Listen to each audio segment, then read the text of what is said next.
question that I commonly get asked, whether it's after Big View or presenting to a group who wanted to know something about poverty, and then realizing by the end of the presentation or the discussion, they feel very overwhelmed, perhaps even a bit hopeless. What can I do? How can I help? How can I make any difference? The problem is just so enormous.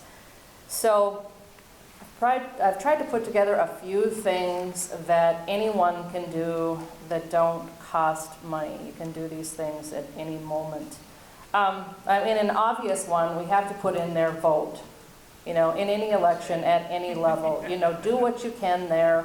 You know, when you're learning about your candidates, you know, how do they view poverty? What are they thinking about it? What do they believe to be true about the causes of poverty? That would be something to research. So voting is one thing. Filling out your census is something else that's very important. We know it only happens every 10 years, and we just finished a cycle, but when that does come around, the census has a lot to do with dollars that are allocated to address poverty throughout the United States. The other thing you can do, and I talked a bit about this earlier, is to be careful with dangerous narratives about people in poverty and about poverty in general. So if we want to help people in poverty and be sensitive to the people that we serve and the people that we know, then we have to pay attention to how we tell the story, and each one of us is responsible for that. So an example of that would be, you know, someone volunteering in the community, or maybe it's just a neighbor or someone you know. You know, we all know that one person that did something, you know, fill in the blank with whatever it may be.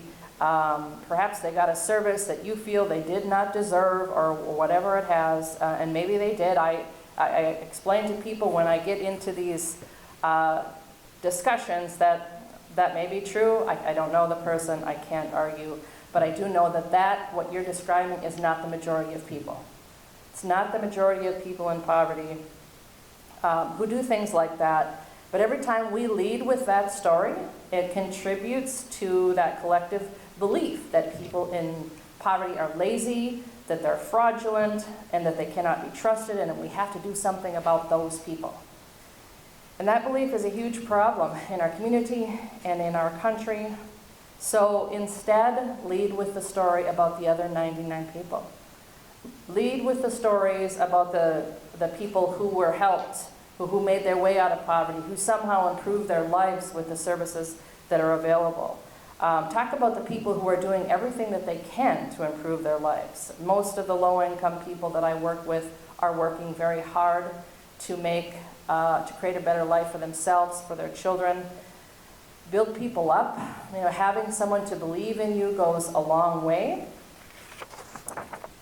So if we want to be sensitive to people in poverty and help the cause in general, we have to understand the danger in that narrative and telling only the negative stories. So in addition, let's not forget that fraud happens in all income classes. It's not unique to poor people. People in poverty do not have the market on fraud. So be mindful of how you contribute to those dangerous narratives about poor people. And other simple things, you know, we're all on social media. It's a thing. It's just a thing today. Don't forward those nasty memes on social media that make poor people look bad, that allow us to judge, you know, on the outside without knowing anything about the inside. Don't buy into the jokes, you know, the people of Walmart, the website, their social media pages that are hateful and hurtful, and it's used for entertainment. There's plenty of other forms of entertainment that we can engage in. Maybe the most simple thing we can do is to notice people and be kind. You know, do we make eye contact? So often people in poverty are invisible to us. We avoid eye contact, we avoid conversation, we walk past as quickly as we can. Perhaps, I mean, maybe not all people.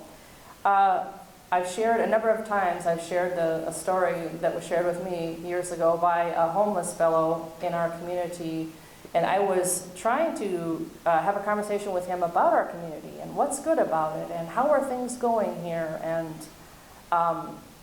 What would you tell other people about our community, so on and so forth. And he said he really likes the benches that we have. And that stopped me for a moment, because I don't think much about the benches that we have in our community, like ever. Well, you know, what is it about the benches? Well, it's the one by the library that really is the best one, because that is where the most people will say hi to me. So you have a little social experiment going on of people, someone moving around to the different benches in our community and then rating where they are treated the best. So that was very, very interesting to me. And before we close today, I'm going to leave you with my sandwich theory to kind of illustrate some of what we've already talked about and how we distribute resources in America. It's another way to illustrate how our beliefs about people in poverty influence our attitude, influence our behavior, and overall influence how things are going to go for people in poverty in our community.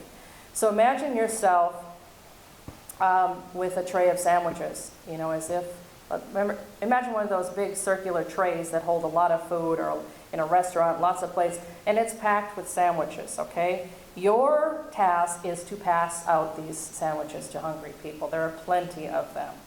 So as you make your way around the room, you first approach the children, and you don't hesitate to hand them a sandwich, because no one wants to see children hungry. Okay, and as we move along, you approach adults. But when you approach the adults, you still have more sandwiches than you'll ever know what to do with. But as you approach the an adult, you pause, you hesitate, maybe just a little, and now you're thinking. You didn't do that when you approached the child. But now you're thinking just a little bit. Do you really deserve a sandwich? Let's not forget how many we have to distribute. But do you really deserve it? We're going to look at them. What can we see on the outside? You look all right. Your clothes look all right. So you got a watch there. That must have been expensive. Probably could have bought your own sandwich. I mean, all these things may enter our mind, even though we have the resources to help this person in this moment. So why do we do that? Why do we hesitate when we come to the adult? And that's where our beliefs about poverty come in. Wherever we learn them from, that's where our beliefs about people in poverty, about poverty in general, will attach our decision to give that sandwich out not based on, or to give that sandwich out or not based on the beliefs we have about poverty. We're not short on sandwiches here. We're not short on sandwiches in America. And you can insert other resources for sandwiches in this metaphor. But the attitudes and beliefs that we have about people in poverty will influence how we distribute those sandwiches, no matter how many of those we have.